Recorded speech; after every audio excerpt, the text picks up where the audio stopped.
Hi guys, welcome back to my channel. If you are just joining in on the fun, hi, I'm so happy and excited that you're here, especially since I know some of you guys personally.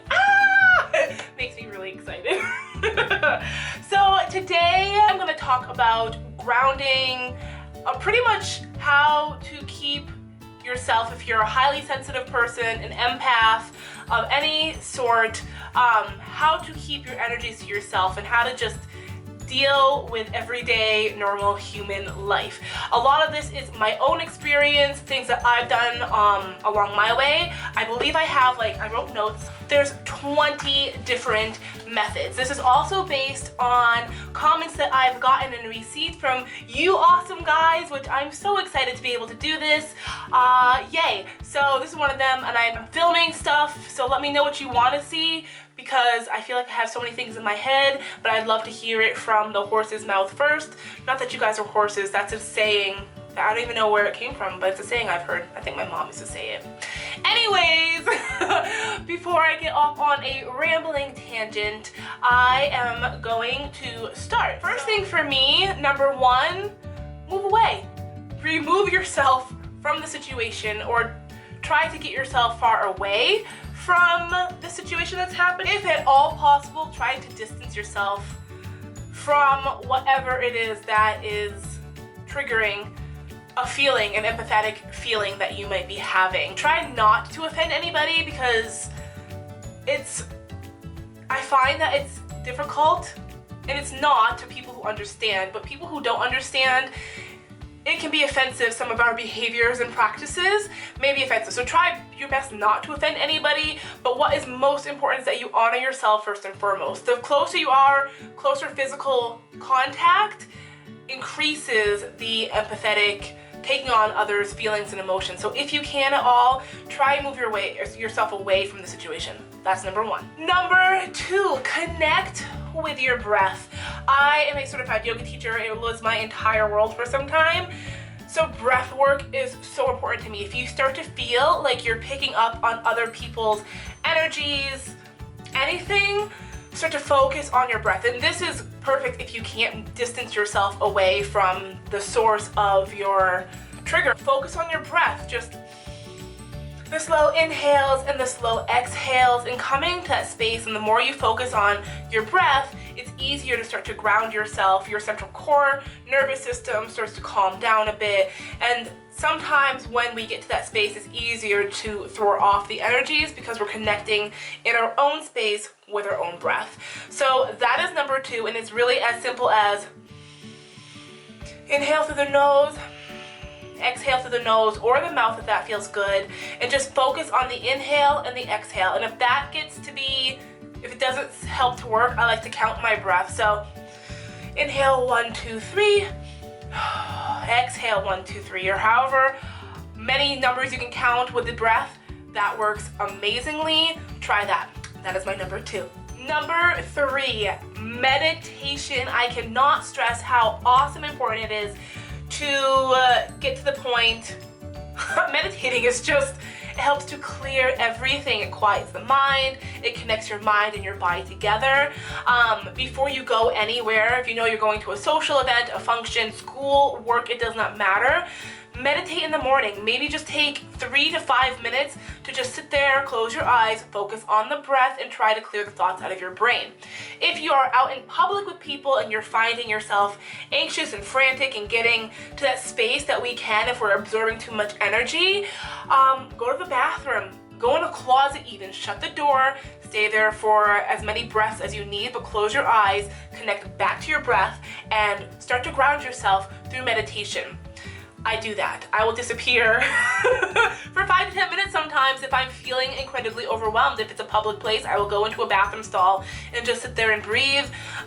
Whatever you can do, because as we evolve and grow and move with the energy of the earth, which is rising at a very rapid rate right now, us empaths and highly sensitive people will become a bit more sensitive, but it's needed to help everybody else wake up from their sleepy slumber. So essentially one day we will all be way more empathetic as a whole, instead of the small group of us who are tuned in and empathetic right now. So 3, meditation. Stop, drop, meditate whenever you can in the morning or before any social function, event, gathering of any kind. Number 4, work on setting healthy limitations and boundaries for yourself.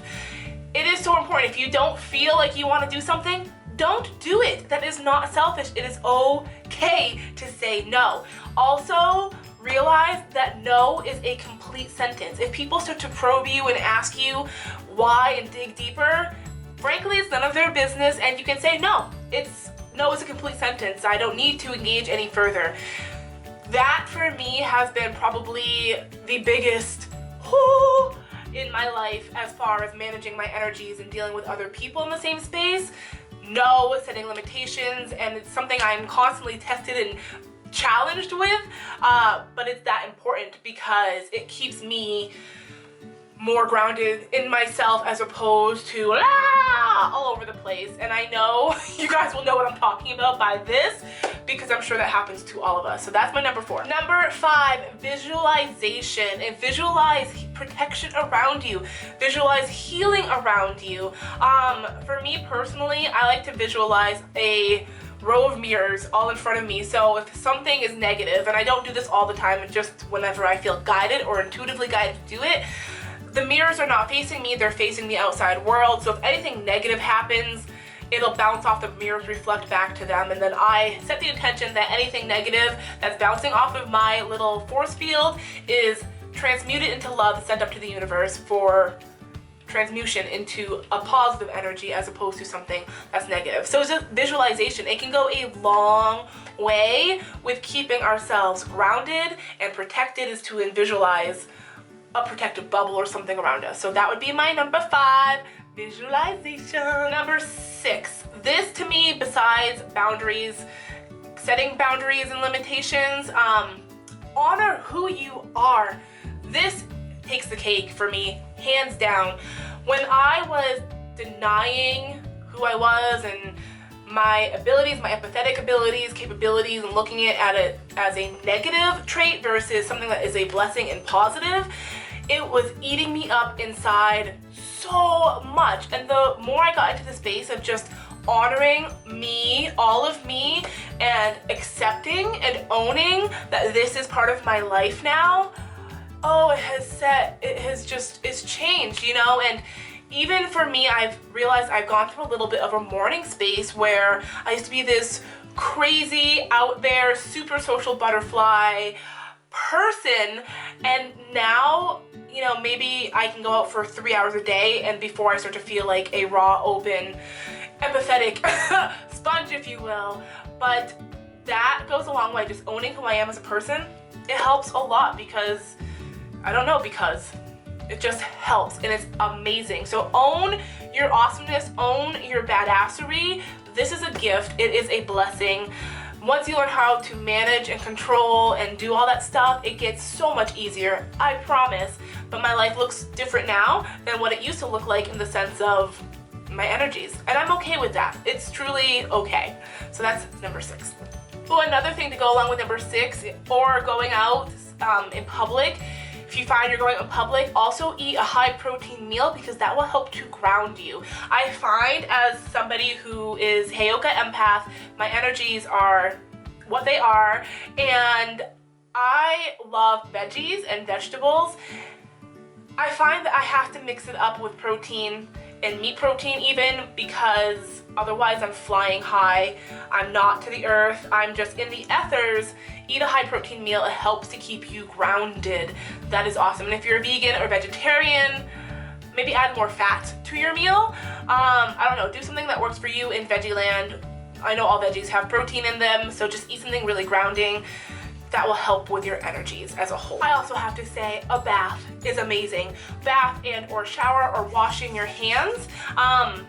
If I'm out too long, I will come home and take a bath or take a shower. Or if there's too much energy I'm feeling that's not my own, I will take a bath or a shower, or I'll wash my hands if I'm in public. That also goes a long way with your energetic needs. And this kind of all falls under number 6. They're just extra things that are coming to my brain, not that what I've written down. So I'm gonna move on. Number 7, make sure you take time for So important. Go on dates. Date yourself. I can't stress enough to you the minute. So I'm a military wife and we move frequently and I'm constantly meeting new people and people are coming in and out of my life. It's been that way for all of my life. But what I find is that the more I got to the point of like taking myself out on dates, so if I wanted to go to see a movie and nobody else wanted to see it, I would go by myself. If I wanted to paint, I'd go and paint by myself. The more time I spent doing these things for myself, I got to know myself on a different level. I was, practicing self-love because you're coming to that space of honor for yourself. So definitely make time for yourself. Maybe it's a bath for you, maybe it's just reading a book, whatever it is for you, make sure you honor yourself and you take time so you can recoup and regroup and refuel yourself so that way when you go out in the world, next time, you don't feel so anxious or you're picking up on other people's things. It's so important to love yourself. I can't stress that enough. Number 8, positive affirmations and mantras for me. That helped a lot. So a lot of it for me, the foundation is building our language again. So we have gone through life up until this point and we have had language ingrained in us from society, from our parents, from school systems, from a million different resources, right? We pick it up along the way. We don't oftentimes talk to ourselves that nicely. So for me, base level 1 is your foundation, which starts with your language all over again. For me, positive affirmations and mantras helped significantly. So I would write things on sticky notes. I'm looking at my sticky notes now, I have a bunch on my wall, but it would be things like, I am love, as simple as that, or I choose to wake up and serve my greater good today. It could be whatever it is. Say, I am happy today even. But I would put sticky notes around my office, I would put them on my mirror, I would just start to infiltrate my world with all these positive affirmations and mantras, and before I knew it, they became part of my new language, it became part of my stronger foundation, and I've been able to build from there and make myself even stronger because I've changed my language entirely. And of course, I'm a human being and I definitely will slide backwards at times because it's been a long time. But it's a practice and I constantly am working at it. So positive affirmations, positive mantras, bits and pieces, that helps a lot. Number 9, shielding. This, it kind of goes along with visualization, but you can shield yourself in a protective white light all around you. Sometimes it works and you can, not sometimes, for some people, that's what I meant to say, for some people that works amazingly where you just vision yourself filled with white light or a white light bubble and you can go out in public and you're totally fine. But shielding is a great practice to get into because it keeps your energies to yourself more so than if you didn't do it at all. I also have to say with shielding, make sure you envision a grounding cord to like the earth, the core of the earth, or the mantle of the earth, so that way you don't float away. Because you're kind of putting yourself in like a shielding white light bubble, if you will, and you want something to attach you, to keep you grounded to the earth. Because most of us who are highly sensitive, empaths of any level, we can float easily because we absorb not just our own energies, but the world. Number 10, chakra cleansing and balancing. Chakra, really quickly, for those of you who don't know, we have energy points that you all throughout our body. We have 7 main energy points from the very top of our head. This is the 7th one, 6, 5 is the throat, and then the very first one is our root chakra, which is at the base of our spine. So if our spine, essentially, if the energy centers become off, clouded, over-processed with too many emotions, they become blocked or sluggish where they don't work as well because they're slower with too much energy. So clearing them, grounding them, that goes so long. Maybe I'll do a video on chakras. If you want me to do a video on chakras and what they are, make sure you post it in the comments down below if you don't know what it is. I went through yoga teacher training and I learned all about the chakras and the energy centers. And I know that if I'm So your root chakra, it's just as an example, it's the color red, and it houses our security, stability in life, our foundation in life, our money. If that is off, we start to get frantic and we don't feel safe or secure, or money issues are coming up and we can develop back issues, low back pain, that type of stuff. When it's balanced, you don't have any of that. It's working well. You don't feel anything, and you feel connected and grounded with yourself and the earth. So chakra cleansing, balancing, so awesome. 11,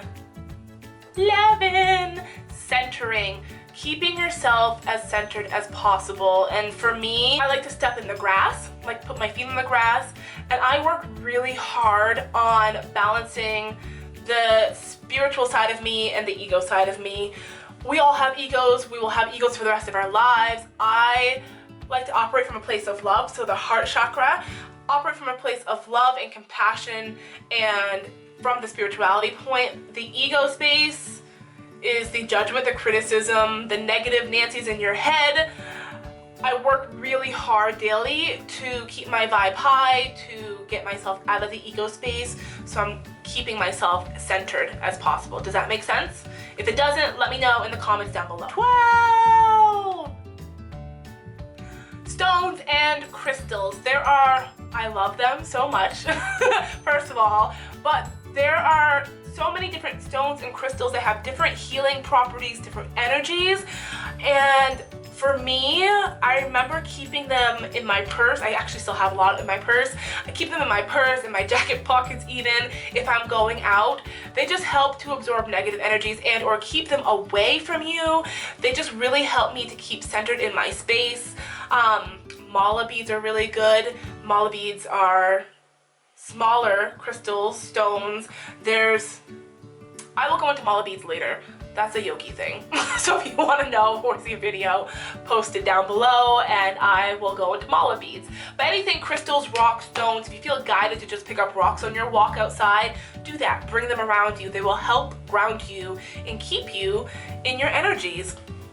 I love them. 13.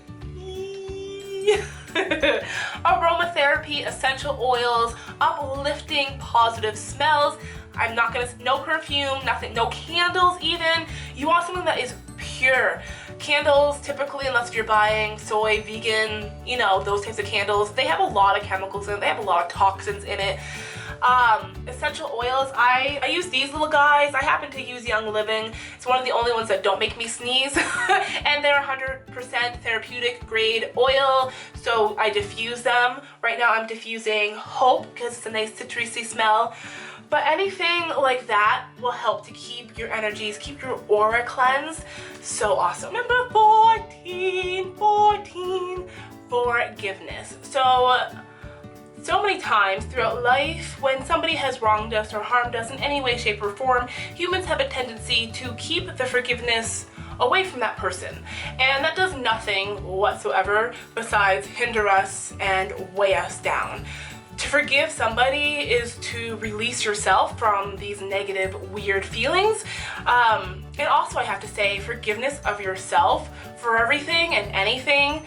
Just forgive yourself. Just say, I forgive myself. I am forgiven. Whatever, maybe create a mantra or a positive affirmation about it, because it helps to lift the weight off of your shoulders. You don't need to carry around other people's baggage and other people's junk with you. It does not serve you, and it keeps you from being your brilliant, shiny, unicorn self. So forgive yourself and forgive anybody else who brings their negativity into your space. That would be 14, 15, 15.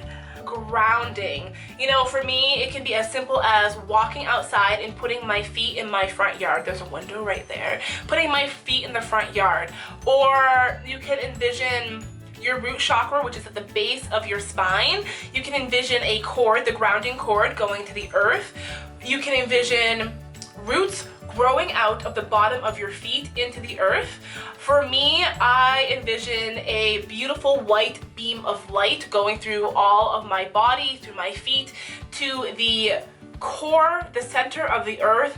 That is the only thing that has worked to keep me grounded. I've tried everything else, but for me, that seems to work the best. So grounding yourself, that is so big, because we have the tendency to pick up on other people's emotions and, you know, we fly away. No need. Ground yourself. Number 16, I can't do, is soothing sounds. That positive, uplifting music. My new favorite thing to listen to has been jazz music, and jazz more like the 20s, 30s, like the upbeat, that type of jazz music. But maybe for you, have one of those CDs, like you can listen to the water or bubbling sounds or things of that nature, or maybe you just have a relaxing CD. Classical music sometimes can help people. White noise. If you have a smartphone, you can find an app, soothing sound, soothing music. Play that before you go to sleep, but it helps to calm down the brain waves, and we get into that almost like a trance, like meditative space when we connect to the soothing sound. So try it out. Let me know if it works for you. Post it down below because I want to know. Number 17. I'm cracking myself up. Animals and nature. One of my favorite things to do if I'm like super feeling a certain way is to cuddle with my little puppy. Hug him, love him, take him for walks, go outside. I'll hug a tree even. Just let Mother Nature absorb all of the energies that are floating through you, because it helps. Just getting yourself out of your situation and connecting with animals and nature. And animals, they're just all love. They're just beautiful, pure lights of love and that high vibration. So go hug your pet, your cat, your dog. You know, maybe talk to your goldfish if you have a goldfish. But connect with animals and or nature, or both. 18, smudging. I've talked about this on past videos. I love smudging. I have, let me find it for you, hold on. In here, this is a little half shell. It's an abalone shell, I believe that's what it's called. And in here I have some white sage. And then I have a little feather. I use this feather also to clean my aura, just like this. See, cleaning the aura. You just brush around you, your outside energetic body. But white sage, I have sage on the stick, I have Palo Santo. I like to mix it up. Today I've been feeling white sage, so all you do, light it like so.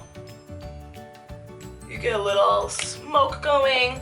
You can take your hand and smudge it around like that. I like to take my little happy feather that I use to clean auras with, and you can brush the smoke around. This helps to the smoke, I visualize the smoke just absorbing all these negative energies, keep a window open, and then I visualize that the smoke takes away all of these impure energies that I just don't want around me. So this is huge for me. I smudge sage my house pretty much once a day at this point. It really depends on the energy that I'm feeling, and lately it's been a once a day thing. So yeah, let me know if you guys use. Do you guys have a favorite? And you can buy different blends, different things. You can even make your own, I've read, which would be pretty cool. I should start doing that for myself. Number 19. Yoga. Yoga, I have so many amazing things to say. Yoga is a beautiful practice that connects your mind and your body together. So oftentimes as humans, most of us live in the headspace. I would say, pretty much 90% of the world, and that's just me pulling from my butt, but there's so many people who live in the headspace, meaning they're just intellectualizing, they're just thinking and overanalyzing and digging in that space. Whereas yoga blends the soul and the spirit space with your mind. Yes, it's great to be analytical and to have those thoughts, but we want balance. That's the goal, to balance both our spirituality and the ego side of ourselves to make us a more complete and whole human being. It really is a balance, and it really is a dance for sure. But yoga really focuses on the breath, centering, grounding. You're moving with your breath. So inhale, raise your arms, exhale, bow down. It's a beautiful, awesome, amazing practice. It helps to lubricate your joints. It's a great workout even. a lot of yang yoga, more active, where you're constantly moving, you get a cardiovascular exercise. If you're doing something more meditative, more yin-like, that really helps to work your connective tissue and your joints. I just posted a yin yoga video. I'll post it down in the description box so you guys can check it out. I give you the benefits and what it's about, but it's a really great practice of any kind, and it really helps you to disconnect from the outside world and the over analytical part and the over anxiousness, all these things that we do as humans. It helps to disconnect from those spaces. Yoga. Namaste. Number 20, have a gratitude journal. I take a journal once a day, either morning when I get up, nighttime before I go to bed, whenever it strikes my mood, to write down everything I'm grateful for, everything. And I'm grateful for even all the bumps, all the bruises, all the icky spots along the way, because if they have never happened, I would not be who I am right now in this space, or so many different things. So write down everything you are grateful for, everything you just appreciate in your life. And it could be as simple as, I'm grateful I woke up this morning, or I'm grateful I can breathe freely today. I'm grateful that I have running shower or running water in my shower. I'm grateful I can wash my hands, grateful I have a roof over my head. The list literally can go on forever. So just take time to appreciate everything and live from that space, because it's such a beautiful, amazing space. And the more I live in that space of gratitude and appreciation, the more that magic comes to me, the more that life just unfolds beautifully, and the more I'm able to just be me, and there's not any resistance, and things don't faze me like they might have at one point in my life, because it's really not that big of a deal. Nothing in life is as serious as it is, as we can make it out to be. Let's be honest, right? So those were my 20 things. Let me know what you guys do. Do you guys do anything on this list? Do you have anything extra that I didn't mention? I would love to hear it, because I'm constantly looking for ways or things to add to my empathetic toolbox, if you will. So if you like this, make sure you give me a thumbs up. Make sure you like, comment, and subscribe if you have not done so already. And if you have subscribed and done all these things, thank you so much. I seriously am such a geek for this. I love it so much, and I love being able to talk to you guys and communicate with you. I hope you guys have a fabulous rest of your Thursday. I will see you all tomorrow, and let me know what you want to see. And yeah, I'm gonna leave it there. I hope you guys have an awesome day. Bye.